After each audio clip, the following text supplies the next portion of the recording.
right, great. Good afternoon, everyone. Welcome.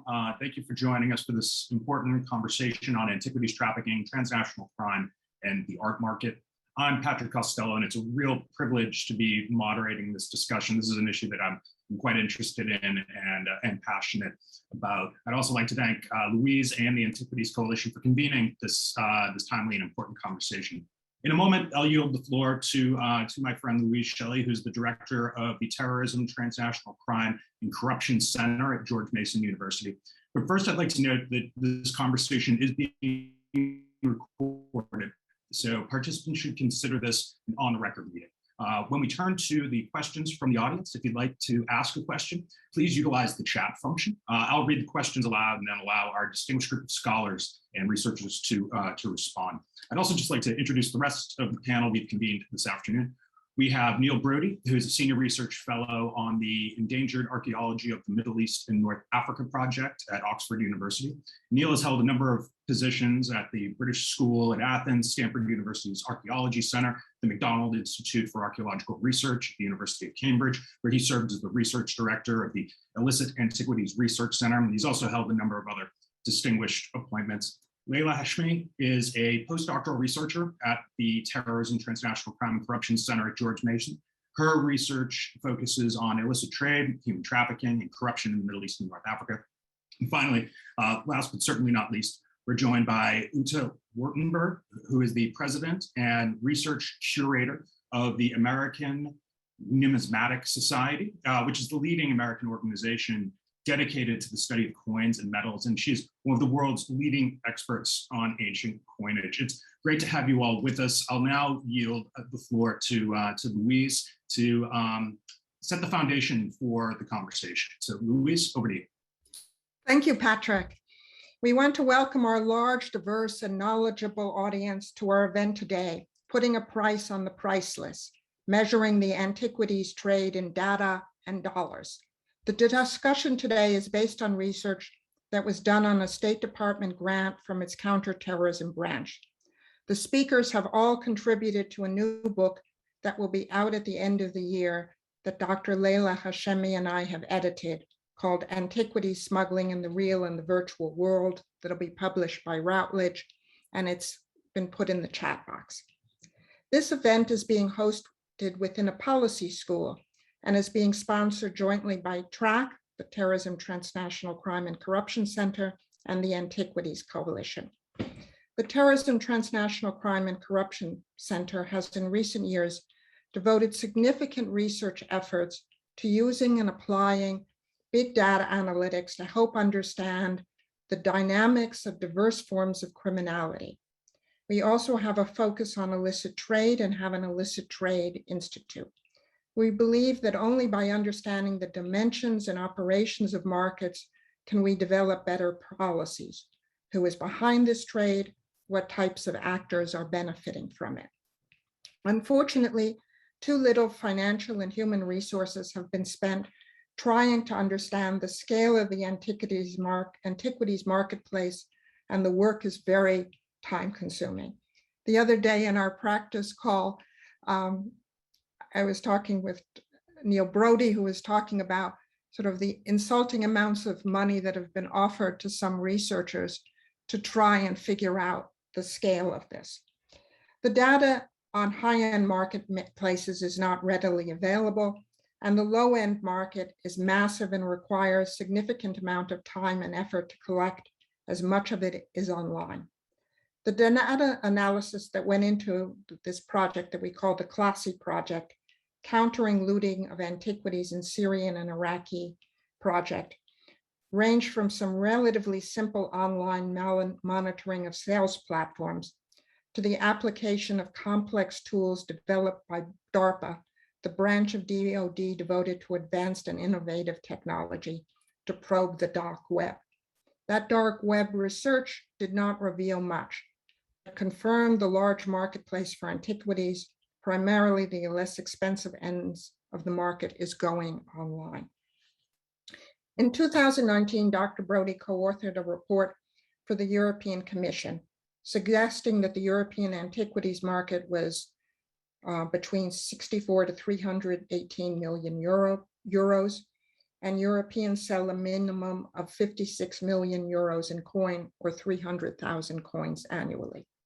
The results of our research showed very significant discrepancies with the RAND Research report on antiquities in 2020 on both the size and composition of the antiquities market.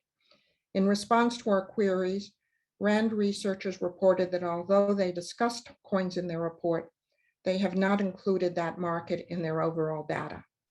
Our analyses of the dynamics of the coin market, as we'll follow in the discussion, show that it is one of the most vibrant online marketplaces, and the omission of this data from the total gives a very different view of the size and the trend and trajectory of the antiquities market.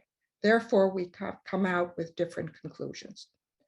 I will now turn over the floor to our highly skilled moderator, Patrick Costello of the Council on Foreign Relations, who, as he mentioned, has a passionate interest in the topic, and he will facilitate what I'm sure will be a lively exchange among our speakers. So the floor is yours. Thank you. Great. Thank you, Louise. I'm going to engage our distinguished panel of experts in conversation for a little while at the top of the program before we open it up to all of those who are on the line. So just to get us started, Louise, I note your point about the size and composition of the market and the opacity within the market. So I'd just like to pose this first to Uta, then Neil, then Leila. As you're researching this issue, how do you deal with this matter of opacity, and how do you measure the problem of antiquities looting and trafficking? So Uta, go to you first. So, well, if I go first, and can you all hear me? Perfect. In fact, the question, that I and my colleague who might or might not be on this talk, Barbie Dmitrichenko, asked ourselves when we were reading these various figures that we all read in the press, how do we know this? It's one of these really interesting questions. And with coins, I always felt, and this is one of the advantages of the coin market, and one that I would really praise, is that it's really open access. We have tools such as coin archives where you can literally look this up. And this is not a new thing. This has been running since 2000, where at least the high-end market is captured. I was really always curious about the low-end market, because I did wonder every time I talk to a numismatist and say, what about eBay? Any person that's vaguely serious says, I've never bought a coin on eBay. And I'm thinking, that, looking at the sheer mass there. And so what Barbie and I ventured on was just to literally count coins. And I think our project, and I won't go at all into detail here, but it really showed the sheer size of this market in quantities here. And some of these figures, if I just look this up now, is like that we have perhaps, and we took an extremely conservative sort of approach to this, how much was actually offered, because there were many lots, there were fakes, but basically there were provenance coins, there were coins we sold. But it seems that on eBay alone, just looking at ancient coins, that we got the impression that over 2 million coins are being offered in that category, whatever they were, maybe even 2.5 million, of which a significant number was sold. And actually looking at the numbers that came out, and again, we looked at these quite carefully, and you can take a higher and a lower end, but we were looking at, sort of anything between in the 40 millions to almost 100 million in sales just on the ancient front, which of course excludes all the archaeological other material like medieval. And these are numbers where you begin to think, wow, small coins. And here there was this wonderful quote in the Wall Street Journal at some point saying, the idea there's a shadowy mass of collectors interested in purchasing crap that they can never sell again is absolutely ludicrous. Nobody wants esoteric, untraceable numismatics. Actually, I can assure you they do. We might not know them, but they do. And this is, I think, it's a huge problem. And the only thing I can say, time consuming and money needed is really there. And I think both the collectors archaeologists and the trade should have a joint interest in looking at this particular question to get some real figures out here. And I think what Barbie and I attempted is really a first attempt here. Thank you. Neil, how do you approach this, this in your own research? Well, I don't approach it unless I have to. I think it's a bit of a fool's game, really, to try and quantify the value of the market. There are too many missing variables. What generally happens, somebody comes along and wants to do some policy report, really. And the first thing they say is, we need statistics describing the size of the market or the value of the market. And I say, well, that's a waste of time. You know, can't we do something a bit more productive? And the answer is, oh, no, we really need statistics describing the size and value of the market. So you can spend, several weeks or months of your time coming up with some ballpark estimates. And then everybody starts arguing about the ballpark estimates and having webinars such as this one, arguing about the ballpark estimates. And we could all be spending our time doing more productive things. I think particularly we could be spending our time trying to quantify the damage caused by the illicit trade. We can start looking at individual sites now. I mean, we've got the techniques to look at individual sites and estimate how much money were made by the people looting the sites, so we know how much money is being generated locally. We can try and trace where the money is going to. So there are much better things to be doing than trying to research the kind of the global value of the illicit trade. And I say personally, I won't do it unless I'm more or less told to do it by some policy people. Leila, Neil, I appreciate your frankness there. Leila, over to you. Yeah, thank you for having me. And I also appreciate my fellow panelists. I think it's important to note that when we talk about antiquities and cultural property, we're dealing with both tangible and intangible heritage. So it's not just the objects themselves, but the cultures, peoples, and histories they represent. We're also discussing a broad range of items, including art, coins, sculptures, cuneiform monuments, and other historical artifacts. But I think we can measure the problem, as Neil said, in terms of its destruction, right? So the destruction of common heritage and our understanding of history, an erasure of culture, history, preventing our understanding of social development and the past. We also see convergence with other forms of transnational crime and illicit trade, links to terrorism and extremist activity. Looting and trafficking thrive in conflict situations, and the proceeds of this illicit trade is often used to fund violence and terrorism, so it really becomes this harmful cycle. And we also see a democratization of the trade through technology, more specifically the internet and online payments.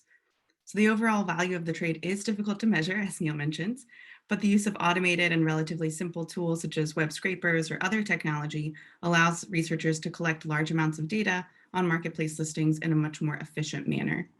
I can go into that sort of process in a second, but amazing work is being done analyzing satellite imagery. It's being done by Neil and his team and others to detect looting at sites through spatial databases. And then I think it's important to point out that tech is used in both to facilitate this trade and to investigate it. So looting and trafficking of antiquities is a low risk and high reward crime. The internet has democratized the trade, and we currently have 4 billion social media users worldwide. With a low barrier to entry, online marketplaces allow any individual interested in cultural heritage to collect information and even purchase these items at relatively affordable costs. And because the antiquities trade is a gray market with a mixing of licit and illicit goods, these transactions are often completed with impunity. With the shift to online marketplaces and social media, much of the data on the illicit antiquities trade is now publicly available, which is promising. However, like with any data, we should be very clear about what we're quantifying. We need to be upfront about what our data and study limitations are. Frankly, as Neil was pointing out, I don't think there's a way to quantify the whole market, or that might not be the most constructive route forward. So the more specific our research can be, and the more clear we can be with our research, the better. Great, thanks. I've got a lot of other questions, but I want to jump to one question that was just put in the chat by Jan Joris Visner. Apologies if I mispronounced your name. And it's on the matter of free ports.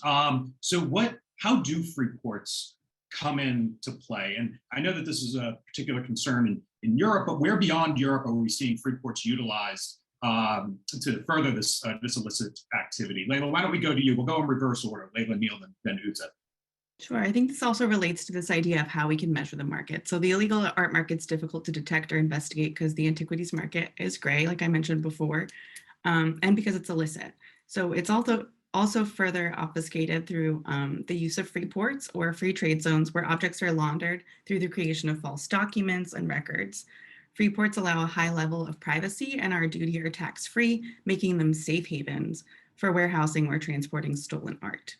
And then it's important to note here that most antiquities are sold with vague or no provenance at all, which is also facilitated by these free ports. Without knowing the source and ownership history of an artifact, it's really difficult to gather accurate and reliable data. And this point really can't be overstated. This lack of provenance or clear provenance for objects is probably one of the biggest problems plaguing the market. All right, Neil, do you have any thoughts on the matter? And then we'll turn to Uta. Yeah, I don't know about free ports. I mean, it was a big thing, well, in the 1990s, I suppose, and before that, obviously, the Swiss free ports were being used to launder material out of, well, Italy, Greece, Egypt, wherever. But the Italians and the Swiss did a very good job of closing all that down. Over the past 20 years, it's obvious there's been a lot of material coming through Dubai from various Middle Eastern countries. In time and time again, you will see police actions or customs actions involving material which has come through people in Dubai. Interesting, recently there seems to have been a bit of a shift out to Bangkok, including at least one Dubai dealer moving to Bangkok.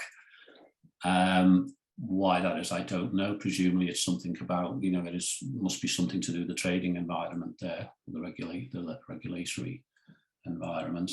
But I mean, a lot of the trade that we know about, and particularly in things like coins, small objects, I mean, you know, they don't need to go anywhere near a free port, really. So, you know, free ports are there and they're obviously important, but they're not all there is. You know, there's a big trade outside the free ports. So, Uta, do you agree with Neil's sentiment there that this isn't so much a problem with the coinage market?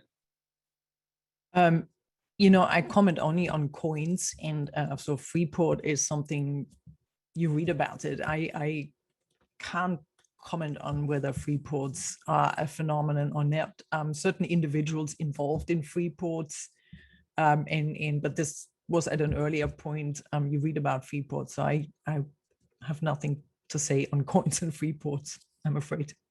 Fair enough. We're going to open it up to the audience in just a minute. But when I think about this issue, a lot of where materials are being looted from are quite fragile states. And how I think about this is almost through the lens of the peace and security lens, and losing irreplaceable historic data. And I think part of creating a sustainable post-conflict situation is creating a common narrative about the past, not just the conflict, but going back further. So I'm wondering, and Louisa, welcome your thoughts on this as well. How does this looting and antiquities trafficking complicate matters there? So Louise, why don't we go to you first, and then we'll go to Layla, and then Uta and Neil if they want to weigh in as well. I think, as we've talked about in our book and on our project, is that taking objects and looting them removes the context from which these objects come from. And therefore, you lose the historical record, you lose the ability to interpret the object in context. And that is just of absolutely critical importance. And as we have greater skills of archaeologists who can do more and more with placing objects in context, the looting is on such a massive scale, especially in relationship to coins, as Uta has mentioned, that we lose so much of our understanding of what went on in the place and the trade relations that existed in antiquity. And in the book, I noticed we have one of our specialists, Nathan, who wrote about, Nathan Elkins, about managing to trace coins back that have been looted to some kind of relative geographic locale. And that's very important in understanding where these objects are from and what went on within a region and a sub-region and in the period of Roman rule and others. So I'm not an archaeologist, but I've learned to appreciate what context means. And this is something that is very key and so tragic about the problem of looting. Thanks. Layla, what are your thoughts? And then we'll go to Neil. Yeah, so I think in terms of measuring the harm, there's a danger of measuring only in a dollar amount. A low value crime is still a crime and should take place with impunity and should be punished. There's also a correlation with cultural trafficking and other harms. Trafficking is both a symptom and a cause of various other social harms that threaten national and global security and human rights. So in terms of causing harms to the legitimate art market, this includes a devaluation of genuine objects through the trafficking of counterfeit items. The art market is also harmed because these items are lost forever, demonstrating the need for more efforts to document items for preservation. Trafficking also poses a tremendous threat to global security. We now know that the proceeds from illicit antiquities have been used to fund violent extremism and terrorism, and that the trade in looted antiquities is often facilitated by organized crime groups to move objects across borders. Trafficking occurs in conjunction with corruption and converges with other forms of illicit trade, such as the trafficking of drugs and weapons, money laundering, and other financial crimes. The persistence of looting and trafficking represents flaws in national and international structures that threaten the global economy. According to the World Economic Forum, in 2019, economic leakages from, this is just the total illicit trade, caused an annual drain on the global economy of $2.2 trillion. That's nearly 3% of the world's economy. That means that if illicit trade were a country, its economy would be larger than Brazil, Italy, and Canada. Illicit trade diverts revenue from the legal economy, negatively impacting economic growth and development, and it also threatens the rule of law. Finally, trafficking of cultural heritage poses harms to human rights. These are irreplaceable and often high-value objects that are being sold with no documentation, as I mentioned earlier. The loss of these items signals a loss of historical and cultural records that can never be regained. These injustices and crimes need to be made publicly known in order to promote responsible consumption of art in the same way that we have seen more buyer awareness around other trades such as ivory and timber. We must make buyers aware of the often unintended negative consequences of their purchases and address the demand side of the trade. Neil, do you have anything to add? Yes, I mean, I think building on what Louise said, we have to remember that lots of these periods or episodes of extreme looting, if you like, are associated with conflict in war zones. And that's not the only thing that's happening. In these countries, we're seeing universities depopulated, as it were. People are leaving their positions, leaving the country, people are being killed. So university research can collapse along with the looting. So it's a double whammy in a way. The raw material of your historical research is being shipped wholesale out the country, and the people who could do the historical research aren't there to do it anymore. So your history gets handed over to people in a foreign country to make of it what they will. And they've got their own histories to tell, and they tell their own histories. And so the people whose country the material is coming from, they remain dumb in a way, really. They're losing the material of their own history, and they're losing the voice to tell that history with. So it's a tragedy, really. Indeed, it is a tragedy. Uta, do you have anything to add before I turn to a question from the audience? The interesting point about looting is, and I work now in Western Turkey in Balad, which is near Miletus, is, well, of course, the looting, you see it in archaeological sites and so on, but it is done by people in these countries, you know, so the same people trying to protect their cultural heritage are also then through other different types of, you know, might be different level, but looting. And then there is this whole movement. And the question is really how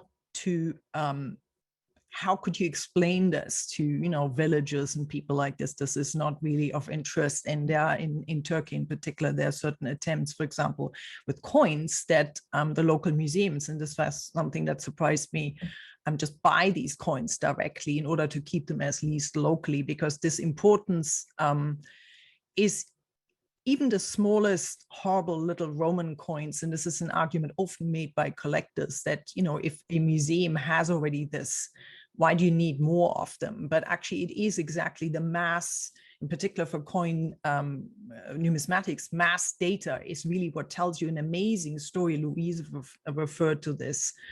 But at the same time in here, if I can be the contrarian a little bit, a lot of the information that we have about coinage comes from, collectors that have put stuff together over the last like 300-400 years, you can say at this point.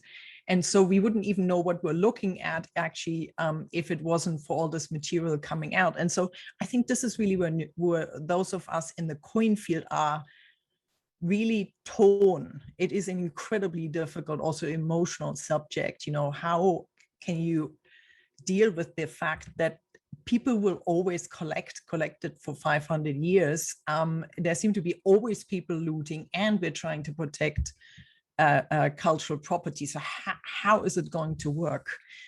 And I think this is really the challenge here, where policy hasn't really completely moved in the right direction, I feel. Great, thank you. I'm going to turn to a question from Jennifer Smith, and I'm going to read it verbatim. She asks, how do you think the new NDAA, Anti-Money Laundering Act regulations enacted by the US earlier this year will affect, this just jumped on me, will affect illicit trade of antiquities? And I'm assuming that the NDAA provision she's referring to is the Corporate Transparency Act that was part of the FY20 NDAA. So, Louise, I see you nodding along. Why don't you give your take on that, and then we'll go to Layla. I think there are a lot of people in the audience that are specialists in this, but I think that there is not enough specificity in reference to illicit trade of antiquities in these new provisions. And I think there's much more being thought about banking, real estate, as opposed to the art market.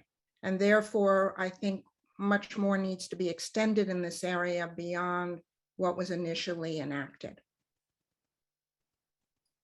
Layla, you have any thoughts on the statutes that went into effect earlier this year? Yeah, I think the more transparency we can sort of have in this trade, the better. Agreeing with Louise that more can be done, but already we are at a great disadvantage in terms of the records and sort of what we know about these items. And I think that in particular, there is merit in trying to follow the money and following financial records. But I think first, we really need to tackle the issue of a lack of provenance. And I saw a question about like where these objects come from. So I think the antiquities trade is unique in that it's a bit more difficult to track.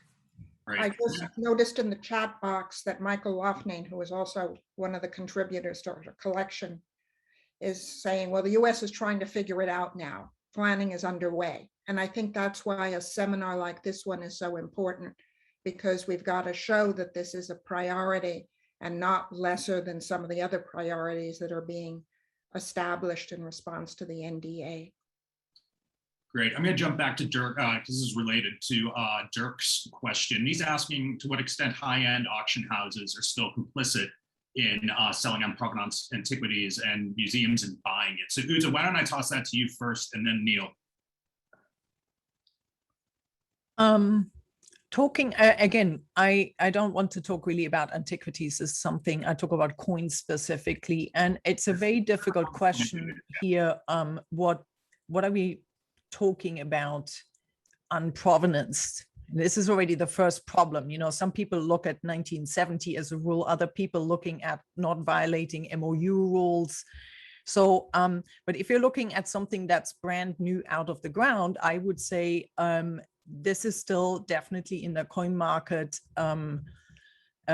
something that is quite common, but of course, I would think that the auction houses in questions would say they're following US law. And so here we have again this incredible conflict between, is it okay to, let's say, take something out of Turkey as long as it doesn't break US law in the import, in particular, if we know as little as possible about it. So I think the answer to this is yes, there is still an issue.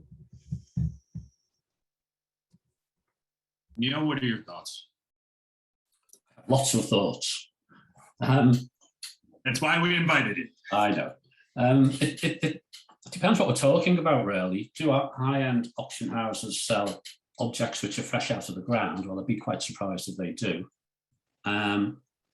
Do high-end auction houses sell objects were looted 20, 30 years ago? Almost certainly, yes.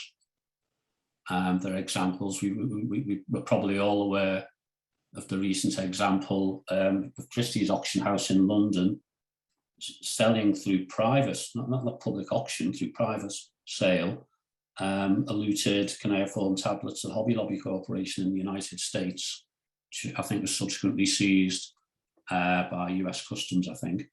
It's been returned to Iraq now, and Hobby Lobby is suing Christie's to recover the purchase price. And there are lots of examples, smaller objects, which are shown to be looted back in the late 20th century, early years of this century even, being sold as auction houses. So certainly they're selling what we might consider to be recently looted objects, but I say not fresh out of the ground objects. Leila and Luis, do you have anything to add before we turn to another question?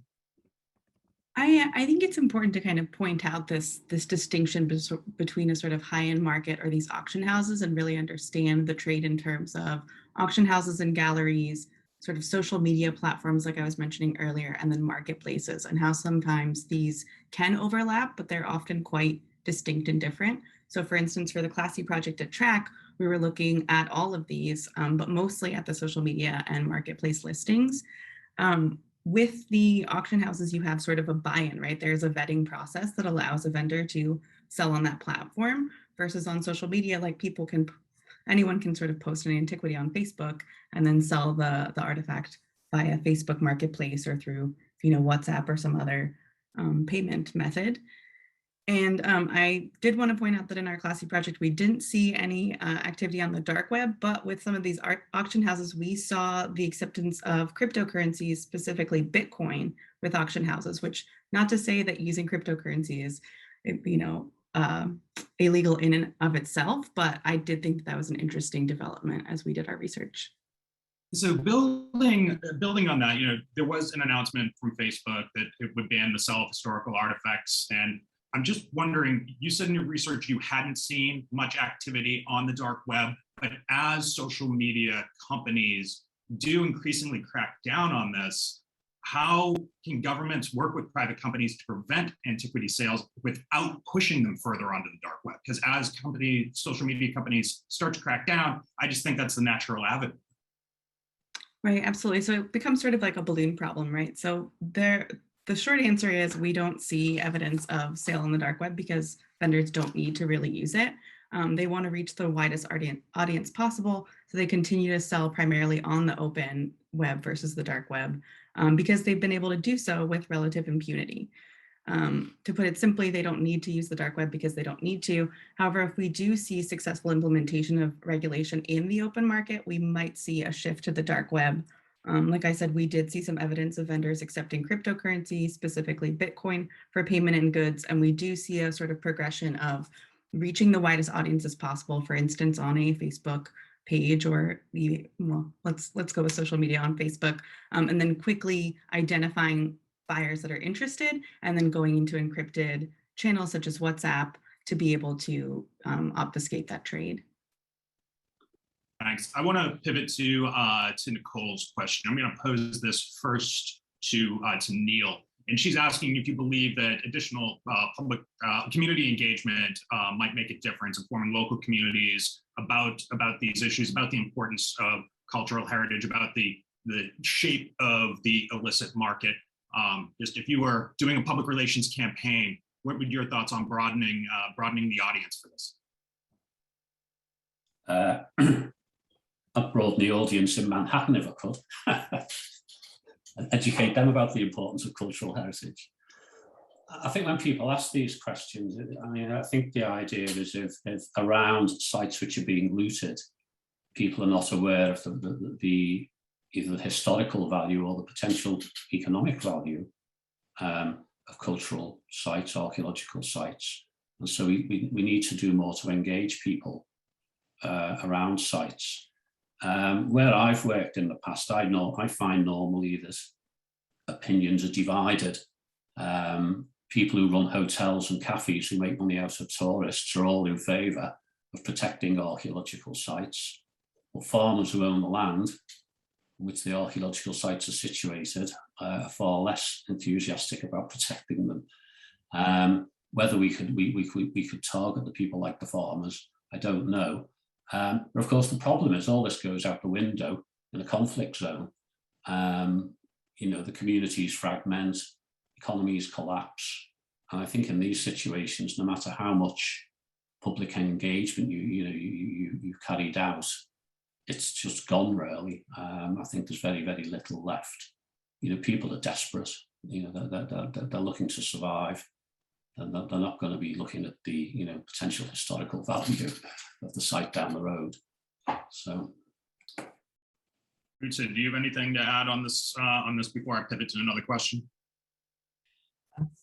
Just in my relatively limited experience with trying to educate people, I would second what Neil says. In particular, the importance of landowners. And I have to say the cases that I experienced was also that the people actually working on the land are not the owners, and the owners are often sort of nebulous individuals who are quite far away, who seem to be protecting. So you have that same level, and you can see that actually often that the people just employed. And so I think that makes it increasingly difficult to explain the importance of this, when many of the locals really keen to protect these sites. Great, thanks. I'm going to pick up on a thread that was in the chat about enforcement and prosecution. I'd note that up in New York, we've got Matt Bagdanos, who's the chief of the Antiquities Trafficking Unit in the Manhattan DA's office. I believe that's the only such department in the country, and he's zealously going after alleged looted artifacts. And I'm wondering if you do see a more aggressive posture with other police forces across the country and across the world, but if you also see, as you look at the marketplace, if this more aggressive posture, when where prosecutors are building cases against alleged offenders that could result in jail time, is having a deterrent effect, whereas before offenders could just deal with the civil and financial consequences. So Louise, why don't I toss this to you, just about the role of law enforcement here? I think there is active law enforcement in New York, but I think there is also active law enforcement on the federal level in Washington. I know that some of the people that we have on this webinar work for DHS and are deeply concerned about these issues. They've consulted people who are on this call, but they've also consulted other people that we work with and try and develop a high level of expertise in this. And as was pointed out, there is a concern in going forward of how money service businesses are designated and handled, and that's part of the money laundering community, and we have people from that community involved as this becomes an area in which government, not just in the US, but elsewhere, are aware that art and antiquities are being used to launder money, because it does go on through social media. And as Nathan Elkin had put in the chat box, a very interesting comment on his analysis of how it was also going on through an online antiques auction site for coins. So this is something that doesn't get the resources it needs from law enforcement, but there are certainly very passionate people involved in this issue. Great, thanks. Leila, you've spent a lot of time looking at this too. Do you have anything to add? Yes, absolutely. So I definitely think that law enforcement is really important and a critical element in tracking this trade. I also think it's important to point out that the scope of responsibility sort of lies beyond the government in a lot of senses. The rise in online trade since the early 2000s necessitates increased involvement by the private sector as well and all segments of society. There's widespread evidence of the sale of antiquities on platforms such as Facebook, Etsy, and eBay, which leads to a need for tech regulation. So actually, Patrick, you had mentioned earlier the ban on Facebook of historical artifacts, pretty recent in an update in their community standards. And while promising, the ban has not yet been properly implemented. So similar to Facebook's track record with banning other content such as child pornography and human trafficking, these illicit activities persist on the platform despite updates in company policy. Groups are still openly or privately advertising cultural objects for sale and even sharing looting tips. Antiquities enthusiasts, metal detectorists, which I think someone mentioned in the chat, and other groups use online forums and social networking platforms to discuss objects and the general trade. And then I think a really important part of law enforcement is just having enough resources for proper training and really looking at all levels of analysis. So policymakers must understand the importance of local, national, and international cooperation because we're dealing with a transnational issue.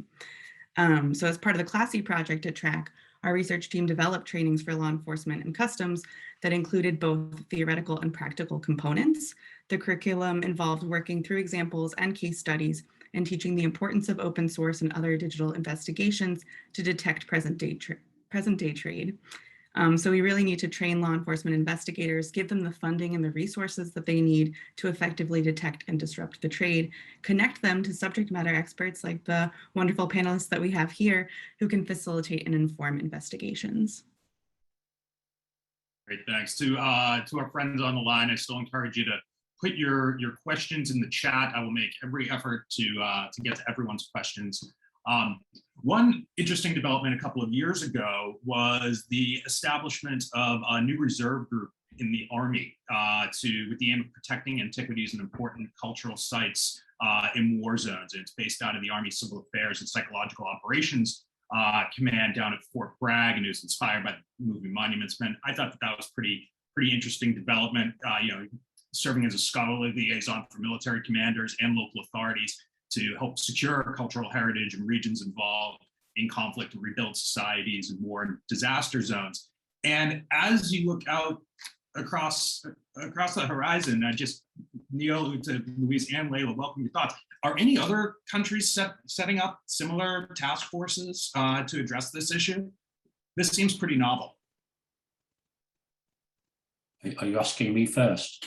Go ahead, Neil. Yeah, you can go first. I didn't. Yeah, I don't know really, and I don't know if I support the initiative.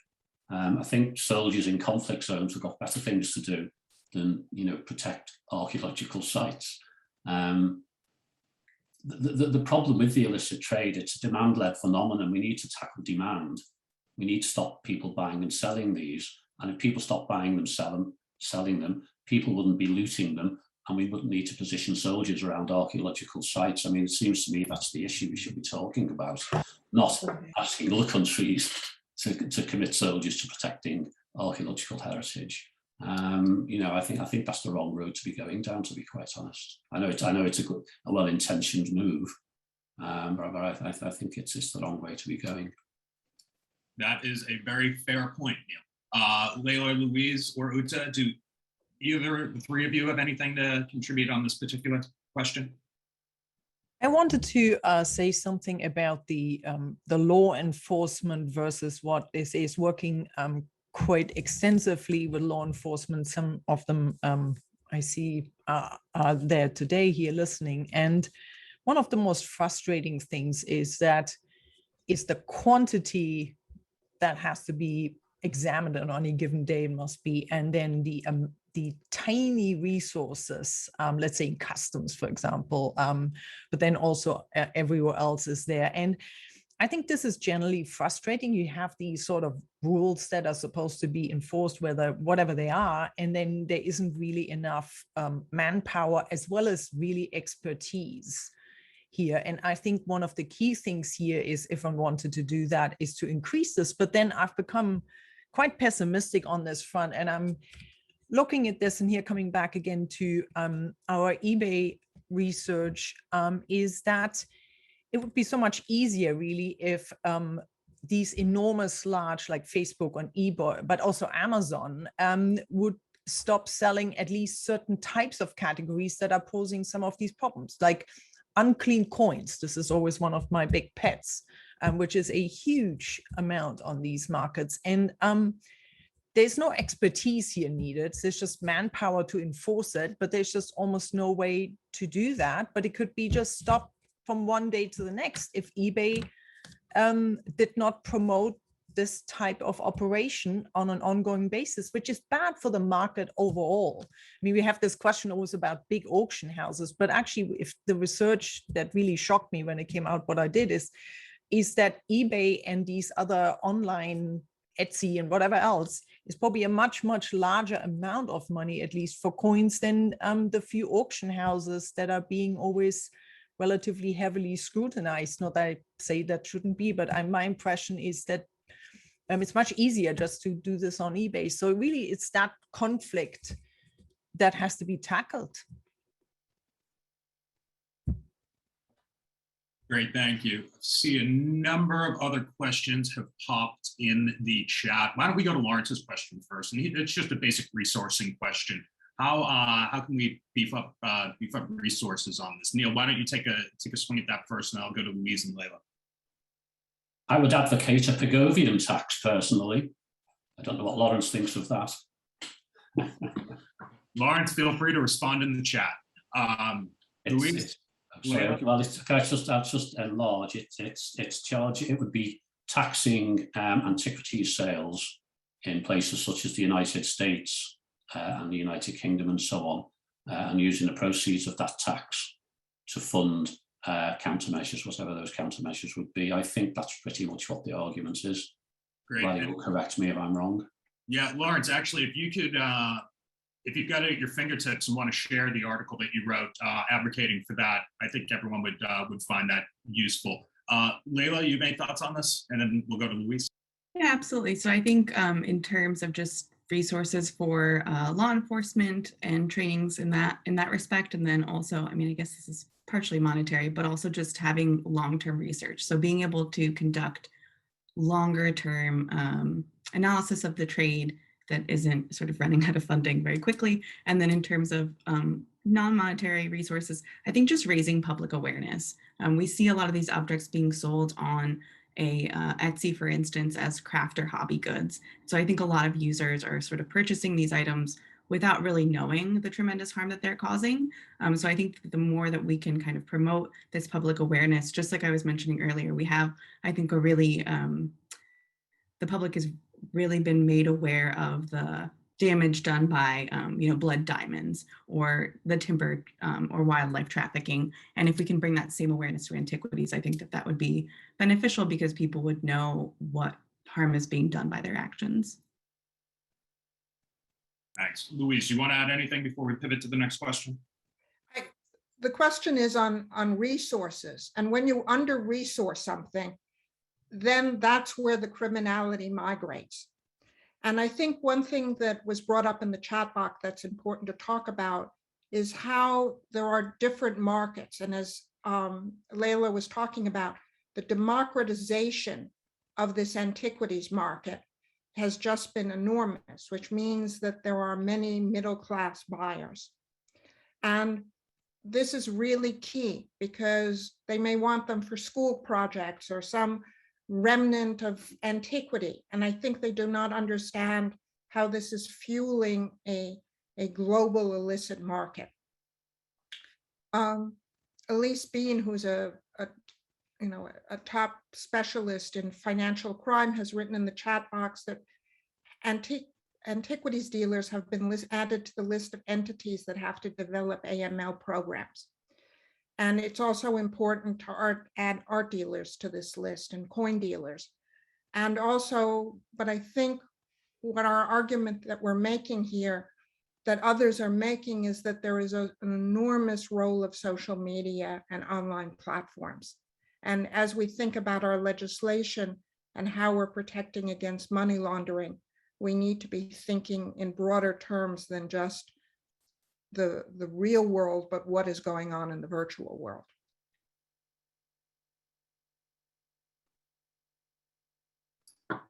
Great, thank you. I was muted. Neil, you want to add something? I see you just raised two. Yeah, no, this point about middle class people, I mean, it's interesting. I've been thinking for a long time, if you watch any kind of particularly US-made television program, whether it's a drama or a comedy or anything else, they don't seem able to make one without on the set they've got a couple of antiquities or some description in the background as decoration, and whether they're real or genuine, I don't know.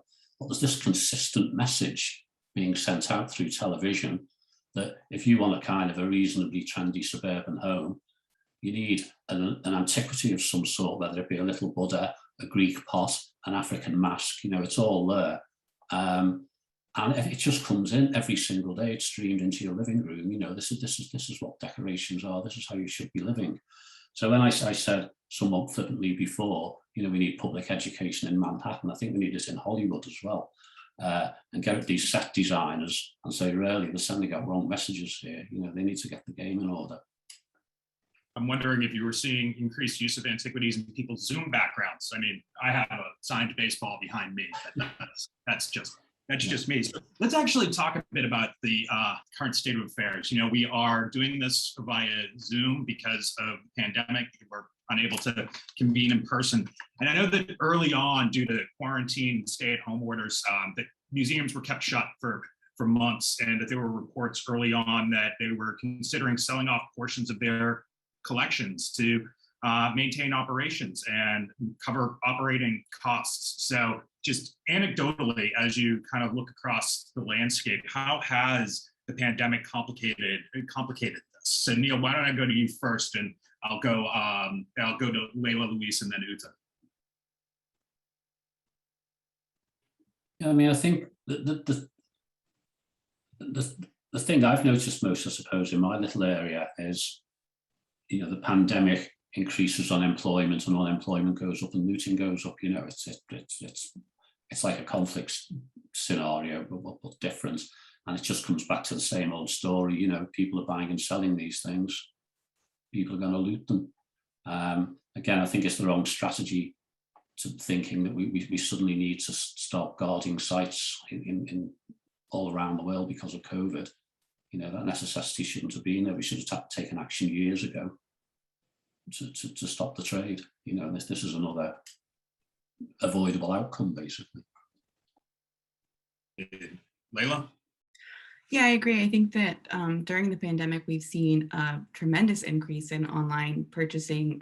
Actually, Louise and I are working on an entire project looking at counterfeit personal protective equipment and pharmaceuticals. And so we're buying really almost everything online. We've been doing so already, but the pandemic has definitely made this, has increased this, and also increased the opportunity for criminals to take advantage of this, right? And to kind of capitalize on this idea and increase counterfeits or substandard goods. And so I think this increases the need to develop regulations that address the specific challenges of the online trade.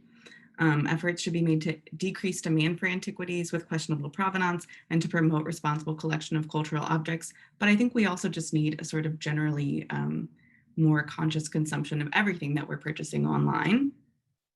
And that buyers should be made aware that a lack of due diligence promotes not only the destruction of heritage, but also the production of forgeries, and that all together these can fund terrorism and conflict, as Neil was pointing out. I think also this idea that many are struggling so much during the pandemic really promotes this idea of looting in source countries. Great, thanks. Louise, you have anything to add? I just wanted to follow up on what Leila was saying about, you know, financial difficulties, but also this issue of terrorist funding. And we very much didn't want to put that in, you know, the publicity for today's event, as that seems to overshadow everything when you talk about terrorism. But there were, as we were following links, and Leila was doing this on Facebook, she was finding all kinds of very curious friends of some of the sellers. And so the links that go back to the region and the licensing agreements that were given out by ISIS at the height of its power show that there are really pernicious actors that are behind some of this trade.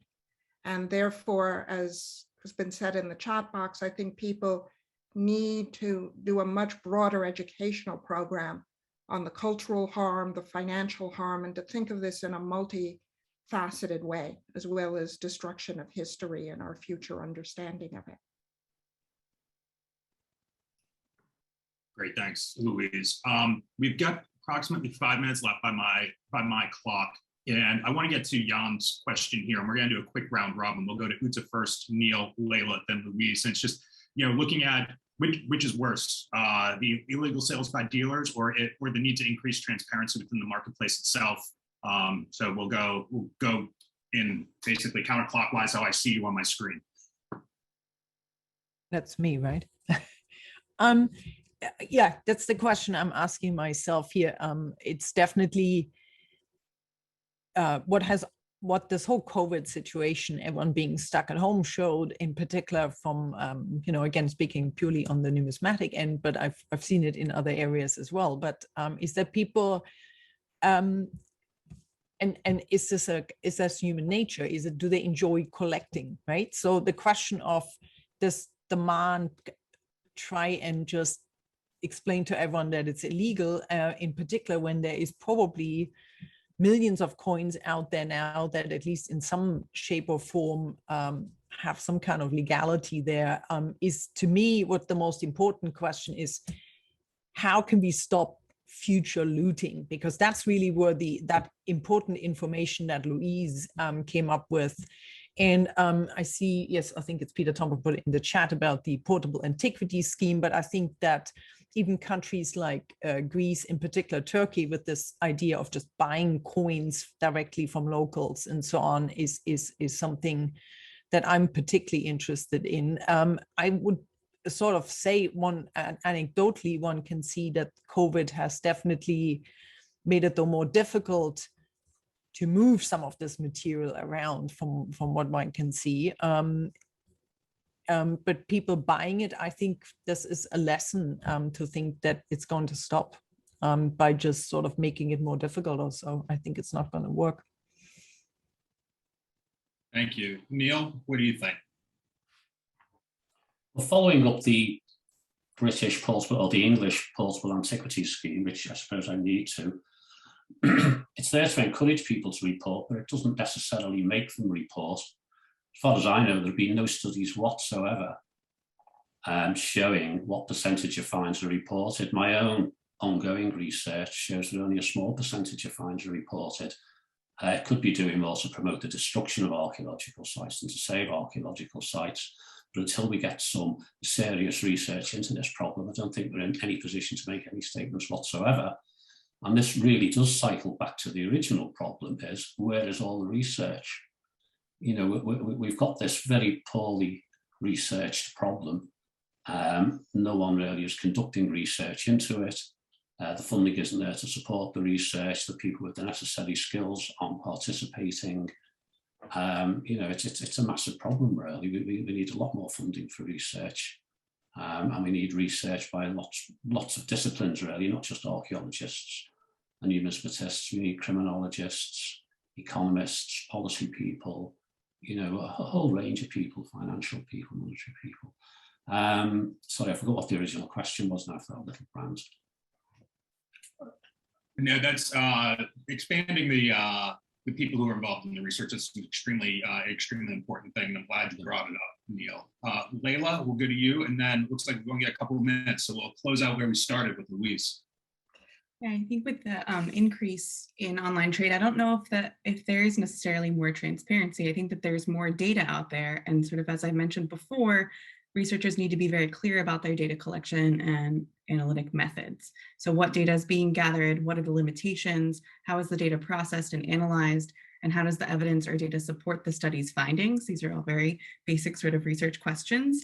And then I mentioned several limitations to this as well. I think that we sort of lack a common or set methodology, but we don't need to reinvent the wheel. We have ideas as to how we can conduct this research, but as many of us have mentioned in this webinar, we sort of lack the resources to be able to have a sort of sustainable and long-term approach to this. So I don't know, it's sort of a double-edged sword. Like, we have more online sales, which gives us more publicly available data, and we need to have proper mechanisms to be able to measure and analyze this that is interoperable, I guess I would say, in terms of being able to share across academia, law enforcement, customs, and all these different sectors. Great, thanks. Luis, you'll have the closing comments before we zoom out. All I can say is that it's been thrilling to be part of this discussion and to have such a knowledgeable audience that has joined us from around the world.